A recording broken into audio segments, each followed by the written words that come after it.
And we're back with another movie reaction, a monthly movie reaction. It's been a while since I did one of these, since I slacked off last year massively. But not this year, not 2025, no, we're not going to slack off this year. So yeah, I put the poll up about a week or two into January and asked people to vote between Fast and Furious, Fast X, Bad Boys Ride or Die, or Dune. And I said in that poll that in the event of a tie, I would do the one that was higher up on the list, and that was Fast X, since that and Dune both got 1 vote each. So only 2 votes. Kind of depressing, but you know what? That's fine. So Fast X was the winner, and that is what we're going to be watching today. It's been a while since this movie came out, and I have desperately wanted to watch it. I don't know why I haven't, but yeah. It's a Fast and Furious movie. Just get ready for some off-the-wall bullshit and a lot of family talk. Lots of it. So, yeah. I do know that this is a part 1 of a 2-part finale, so I'm expecting a cliffhanger ending. I also know that Jason Momoa is the villain in this one, and I'm very excited about that, and he is apparently the son of the Reyes guy, the villain from Fast 5, so very excited to see where this goes. So yeah, let's get going. So yeah, let's just get into this monthly movie reaction of Fast X, starting right now. So this little clip was recorded after, and I've decided to say, okay, for those of you who are watching on YouTube and are upset that you can't see any of the reaction to this movie, I'm just going to give you a little taste of it right here. He's a fucking badass. Oh! Old-fashioned drag race, going back to basics.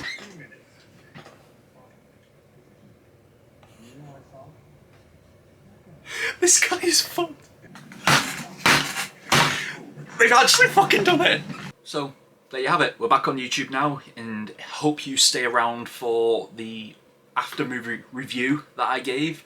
But yeah, that is those little clips was basically what you're missing. So if you feel like watching the full-length reaction to that movie, go head over to the Patreon, subscribe to the $10 tier. Pretty please, I would love it. Back to the after-movie reaction, well, after-movie review, coming right now. Oh! Okay, let's see if we can take it all the way through to the end, see if we've got an end credit scene. No, there isn't. Mate. That was so fucking sick!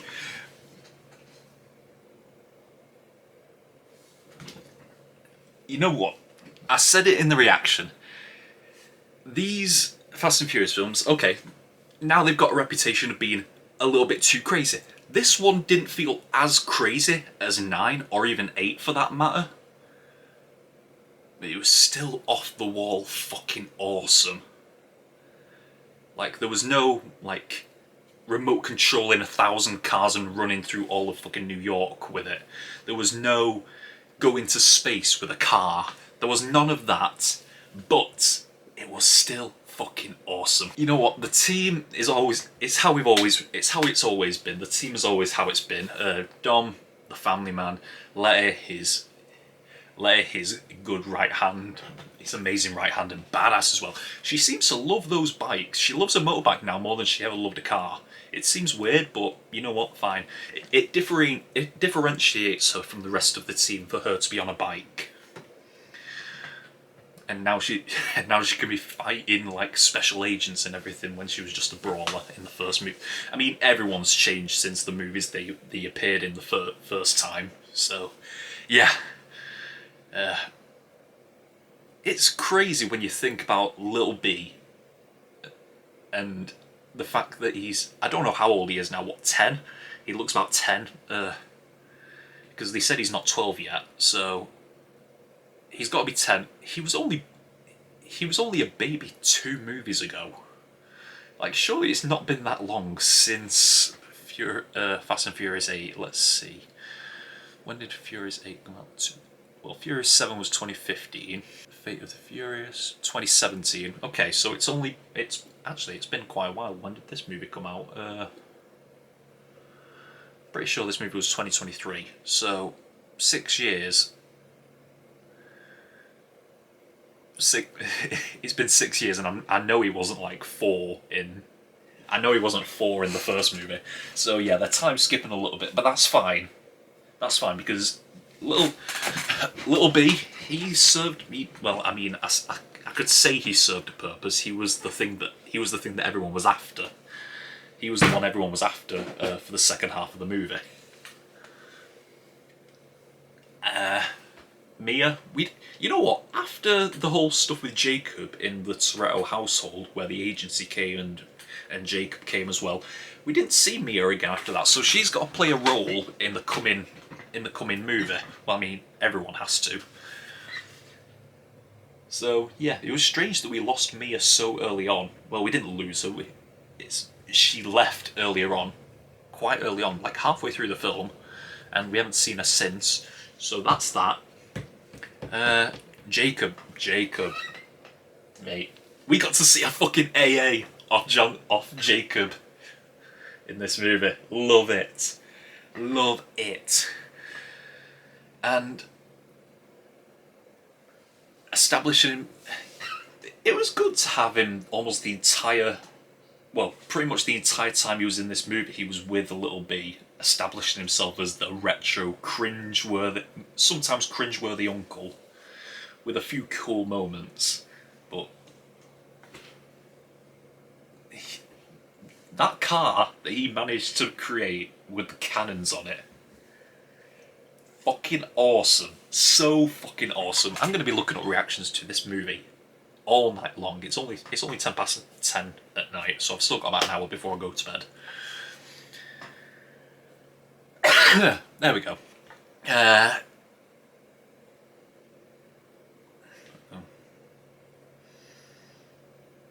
No, it's gone. Okay. Are we going to believe that Jacob is actually gone?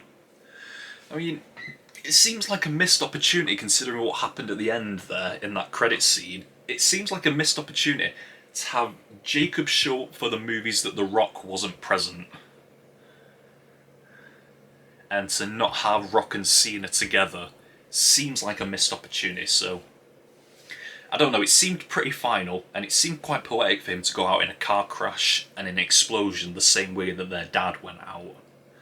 It's kind of poetic and full circle, but surely there's got to be something more. Like, surely you've got to do more with him.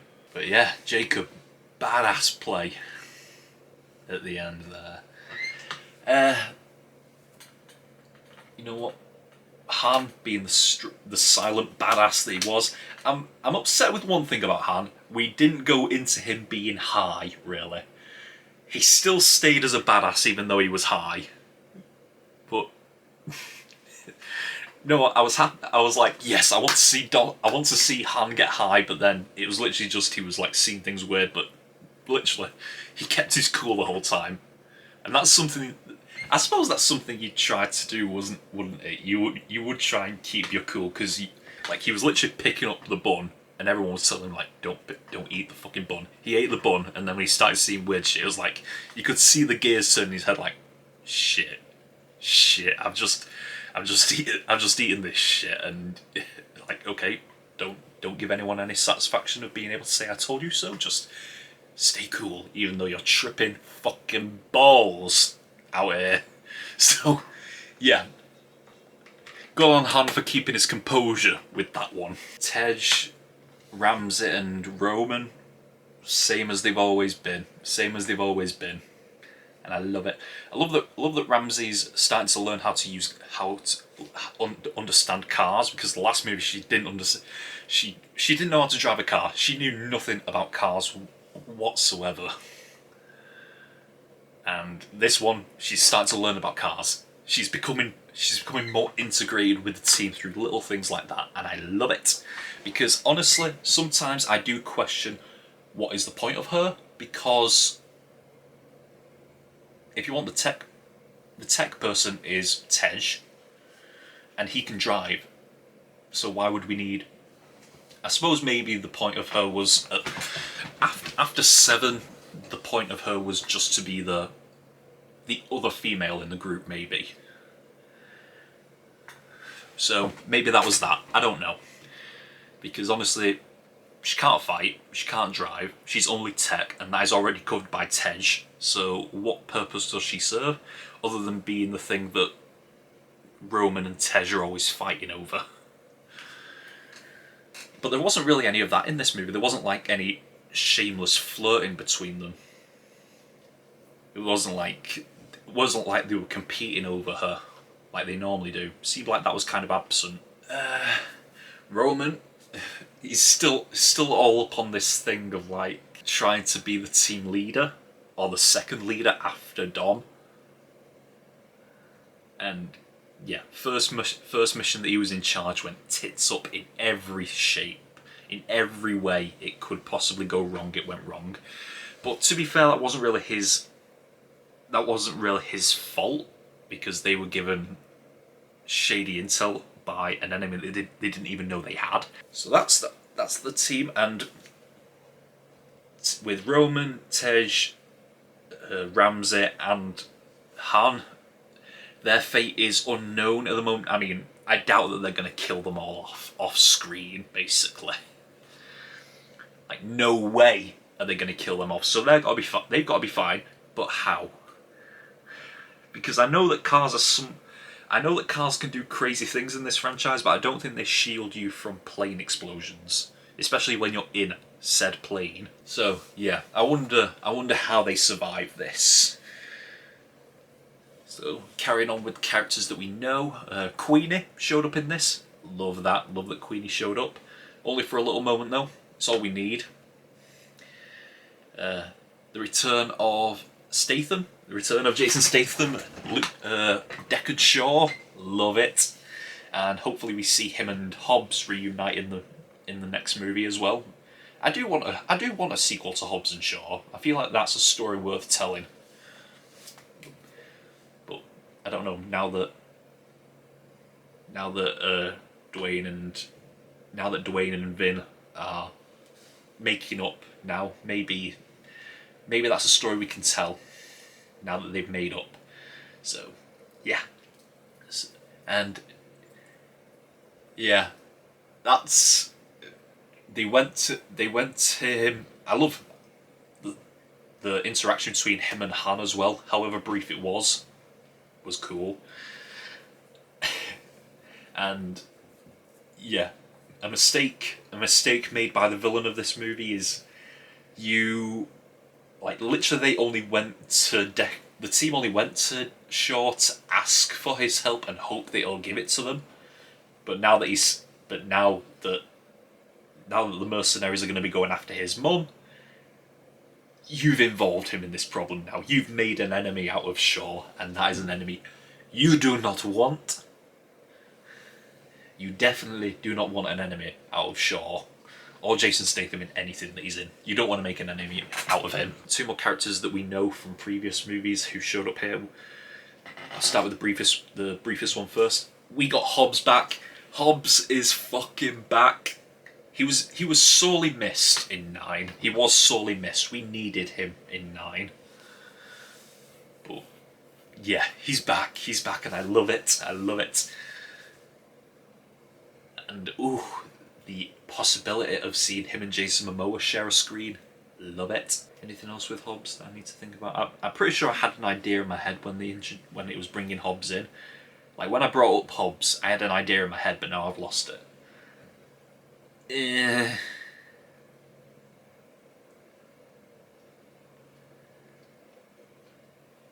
Yeah, it's gone. Okay, moving on. Cypher. Cypher was back in this movie. I mean, she kind of needed to be.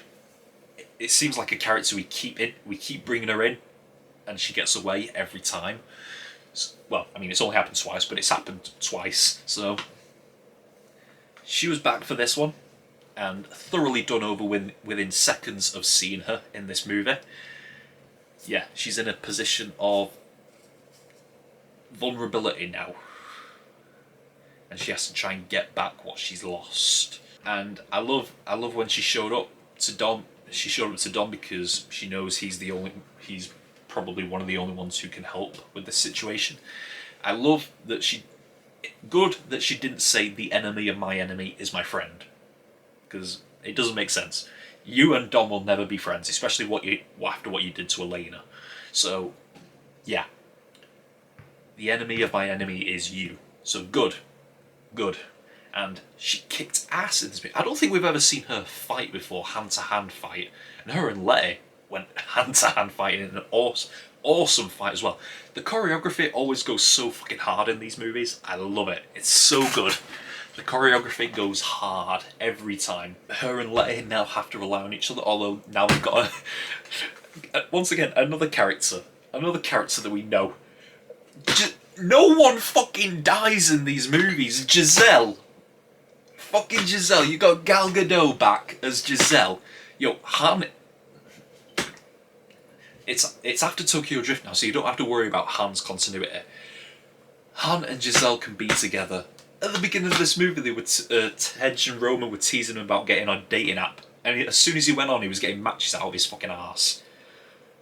Yo, Han radiates the biggest dick energy out of anyone in the fucking group. But now Giselle is back and she can enjoy that big dick energy all she wants when she reunites with him. But why hasn't she reunited with him up until this point? When the hell was Fast and Furious 6, the one when she left? 2013. It was over 10 years ago. Well, when this movie came out, it was 10 years ago that she died. So where the hell is she been? Why is she working for Cypher, of all people? Why the fuck does she work for Cypher? Does she not know what Cypher did to Elena and the family? Does she not know anything about that? I wonder if she was was she CGI'd in because, I mean, she doesn't have to speak, but I thought, okay, why haven't they just had her speak or interact with Letty? But okay, maybe they're just saving that for the last movie. So yeah, that was all the characters that's all the characters we know. Oh, one more who we had and we lost. What was it, Diozo or something like that? The guy in Rio who had the blue car in Fast 5, had a green car here. We had an old-fashioned drag race, an old-fashioned Fast and Furious drag race happened in this movie, and one of them died, and it had to be Diozo. I think that's his name. I can't remember. Diojo or something. I can't remember. Diojo. Okay, yeah, he was here, and yeah, ugh. I did wonder why Dom chose to save her rather than him, but then from what we learned after that, it makes sense. But oh man, must have sucked for Dom to see Diojo go out like that. Diogo go. I can't remember. Yeah, but it must have sucked to see him go out like that.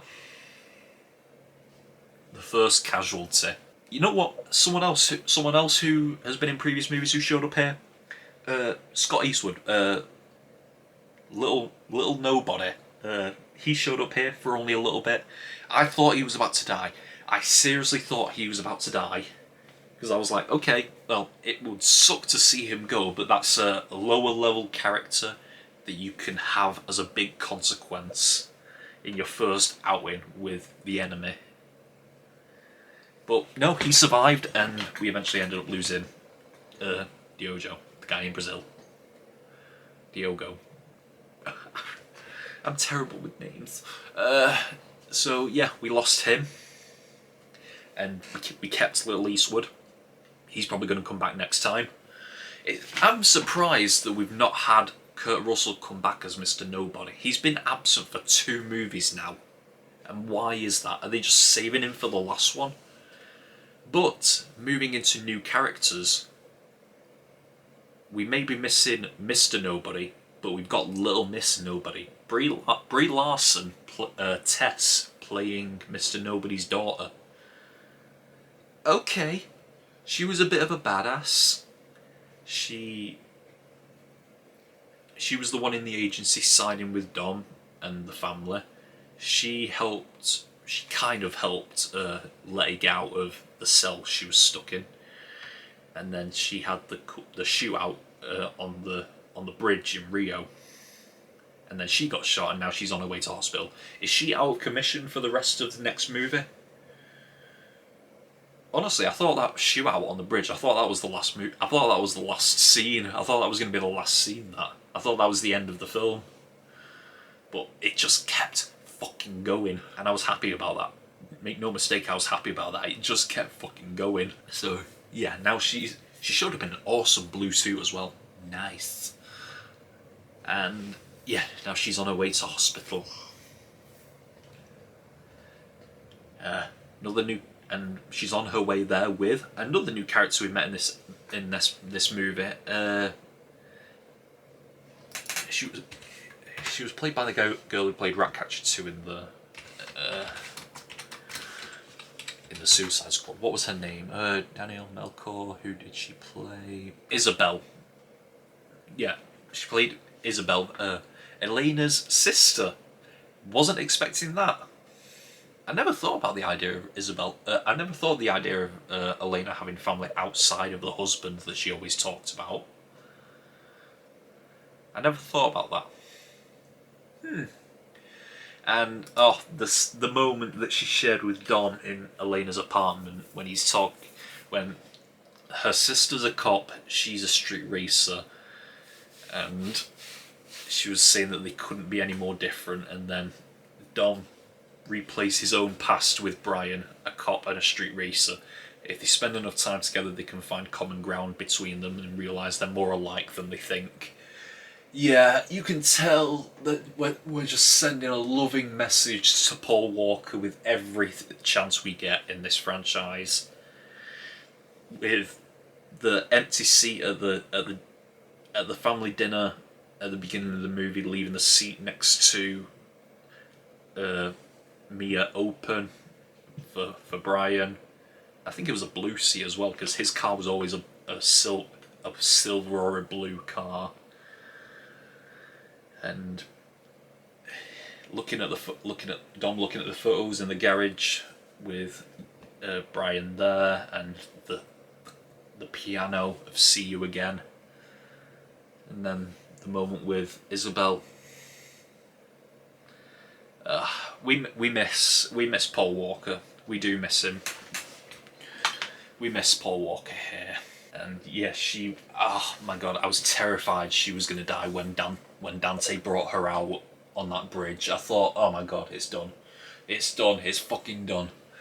But no, she was nearly shot as well. I thought it was all over. Oh, mate.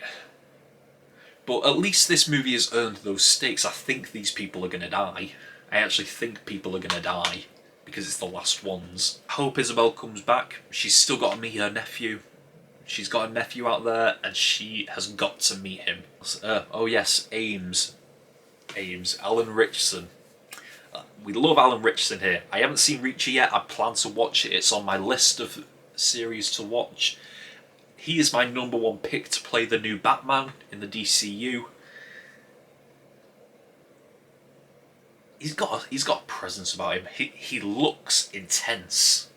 And I know Alan Richardson from Titans when he played Hawk, and he played it awesome there, even though the series wasn't that awesome. But he was always a standout performer in that show, and yeah, he was a presence once again in this movie. And honestly, going from the arsehole authority figure who was after them, just like Hobbs was in 5, to being when they got attacked in a shootout in Rio, he became an ally, just like Hobbs. But then, last moment, he was a fucking rat the whole time. He was the guy who Reyes was meeting with in the opener, and he's been a part of Dante's crew this whole time. Can't wait to see him be the full-on villain. Be a full-on villain. He's not the full-on villain, he's a full-on villain. Because the full-on villain was, in my opinion, the fucking GOAT of this fucking movie. Jason Momoa. Holy shit. I knew that guy had charisma coming out of every single pore on his body, on his massive, sexy body. But God, my God, that guy. I didn't know he was. I knew he was incredibly charismatic. I didn't know he was capable of that much charisma. Holy shit. He was a fucking god in this movie. Every single scene he was in, he dominated it. And if it sounds like I'm licking Jason Momoa's ass, I probably am. Because he was fucking a goat in this movie. I've met the guy as well. He's tall. He's intimidating. I got a fucking picture with him. I can't be bothered looking for it now. But I've literally got a picture of me with Jason Momoa. And you know what? I love that picture even more now because of this movie. Holy shit. He was hilarious in every single scene he was in. You know what probably got me the most? It was the scene with the two dead guys. He's literally just painting their nails, having a nice little chat with them, and it's just two dead guys. The two dead guys sitting next to him. Mate, he was insane all the way throughout this movie, and I loved the introduction as well of flashing between clips from Fast 5, and having shots of him being there as well. And I think it was done pretty seamlessly. It was done pretty well, flashing between the scenes of him and the scenes of the actual Fast 5. And I love that they brought the actor who played Reyes back for that, to give it a bit more legitimacy. I think now he's officially going to drop... Well, I don't think he's going to drop the insanity thing. I think he's going to be just as funny and goofy in the next movie. But he's actually trying to kill you now. He's not trying to mess with you. He's trying to kill you now. So, yeah, Jason Momoa, mate. This just makes me even more excited to see him play Lobo in Supergirl. Just because of how crazy he can be. And you know what? One of the many things I love about this movie is, because it's the last act, because these are the last two movies, I love that we're hinting at all the movies as well. The whole Rio de Janeiro stuff, the attack on Ames and Dom on the bridge, it was very reminiscent of what happened in Fast 5. There was a lot of references to Fast 5 in this, going back to Rio de Janeiro as well. The team went to London, harkening back to 6. We had LA in this as well, 7, and when little Dom jumped out of Dante's car and into Dom's car, that's reminiscent of 7. Looks like Letty and Cypher and Giselle are in the they are in the Antarctic. That's going back to 8. Jacob was holed up in the bunker from 9. Like, we're harkening back to all the previous movies, and I love it. We've got to go to Tokyo. We've got to go to Tokyo for Tokyo Drift. We've got to go to Miami as well. Oh, yeah. I love this movie. My camera's about to die. I'm going to end this quick. But yeah, this was for my $10 tier patrons, even though there's no one subscribed to my $10 tier. I hope people watch this, but if you know what, I'll put the review, I'll put the intro and the outro, well, the after movie review on YouTube, so you get to see it on YouTube. I loved this movie. Please go over to my $10 tier and watch my reaction to this film.